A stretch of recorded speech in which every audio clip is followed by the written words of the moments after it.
and colleagues, I should put it on record that it becomes very clear as we proceed that certain people don't want Mkhwanazi to appear before this committee. And they use all manner of excuses to make sure that he doesn't appear before this committee.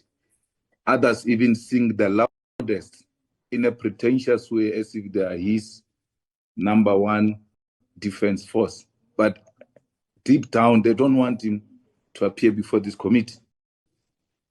That's why you can't even revoke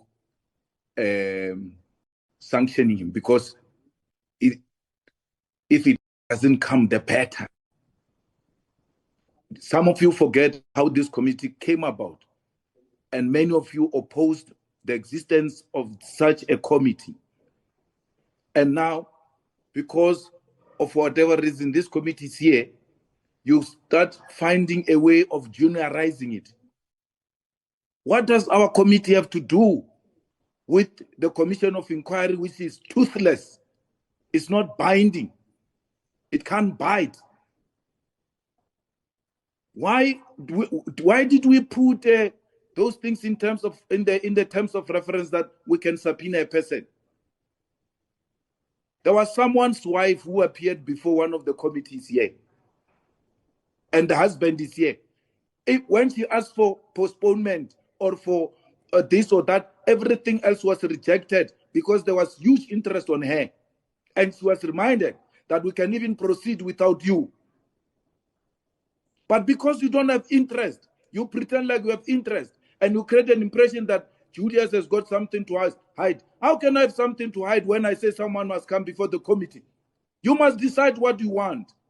You must decide whether you want Mkhwanazi before the committee or you don't want Mkhwanazi before the committee. And if you want Mkhwanazi before the committee, in the terms of reference, there are mechanisms to get Mkhwanazi into the committee. Mkhwanazi told you, I'm not coming to you, even before there was an actual date of the commission. That's how junior you are. And you want us to participate in a committee like this that has been juniorized? There is some senior committee called a commission. We're being juniorized. You have turned this committee into a toothless body. It is going to be the most useless body. I'm not even sure if some of us can continue participating in such a committee that agrees on something and do something else. Mkhwanazi, subpoena does not mean Mkhwanazi is wrong. If you don't know English, it's none of my problems. It's none of my baby to feed Malta Bella. Mkhwanazi must be subpoenaed because what Mkhwanazi said is important and cannot be postponed for a day. It's very urgent. But all of a sudden, even if Mkhwanazi becomes the last, that's fine. We can look at other people. Why? Because you don't want the truth. And you create an impression that you want the truth. You don't want the truth. I am here to seek the truth. That's why I'm saying Mkhwanazi must be subpoenaed. Mkhwanazi must come. We have nothing to do with the commission. We can never use a material of the commission in our committee. Mkhwanazi must write an affidavit directed to our chairperson, and that becomes a document of our committee. Any other thing is a hearsay. We don't want that. We want that which has been said to us by Mkhwanazi and the rest of them. I don't know what you're doing with Deputy Minister Cyril. To show that you want to make this thing useless, you have put in deputy ministers with no powers. I don't know what they're going to tell you. I don't know what you want to get from those people. You are getting deputy ministers because you want to render this committee useless. That's what you're doing.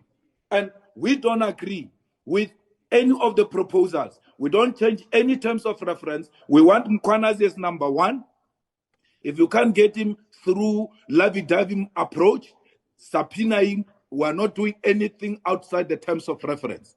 And then how can a person who started the allegations be the last one to testify? What are you going to use? With due respect, Honorable Bredenbach, we cannot use what has been said on TV. We cannot use that. We can use what is in the affidavit, and that affidavit must have an oath. So who are you going to question based on what? what is before you? We need something before us. And the person who can give that is Mkhwanazi. He has to come. Even if it means stopping half the way to go and appear into the commission, finish, come back, that's fine. But he has to come to us. Without Mkhwanazi, we are toothless, we are useless, we don't know what we're talking about. Someone is alleging here. You go and ask someone else, or Baru, you did 1, 2, 3. Or go and ask the person who said, I did that, and give you a proof. They say Sibia has stolen or taken the dockets. That's one of the allegations. Of course, we know the dockets have been returned or whatever the case might be. We are going to go to Sibia and say to Sibia, where are the dockets? I never took any dockets. Don't know, what do you mean? He says, go to the person who says I stole the dockets to give you evidence that I took the dockets.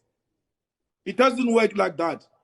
As an advocate, Honorable Bredenbach, you know that. It doesn't work like that. There has to be a person who makes the allegations. We have to test the allegations. We have to test the evidence of the allegations. On the basis of that, summon people, because we now have something that gives us at least a prima facie to can engage these people. I rest my case. Yo, Mzansi, this Julius Malema versus General Mkhwanazi drama just got deeper. Let me explain why some ANC MPs are shaking in their seats. Malema says certain MPs are blocking Mkhwanazi from appearing before the committee. But forget defense. They are protecting themselves, because if Mkhwanazi speaks, he'll bring names into the spotlight. We already know he called out Police Minister Sinzo Mchunu and Deputy Commissioner Shadrack Sibia for allegedly removing the 121 political killing dockets from the task team. Cases that include 107 murders, attempted at murders, and more.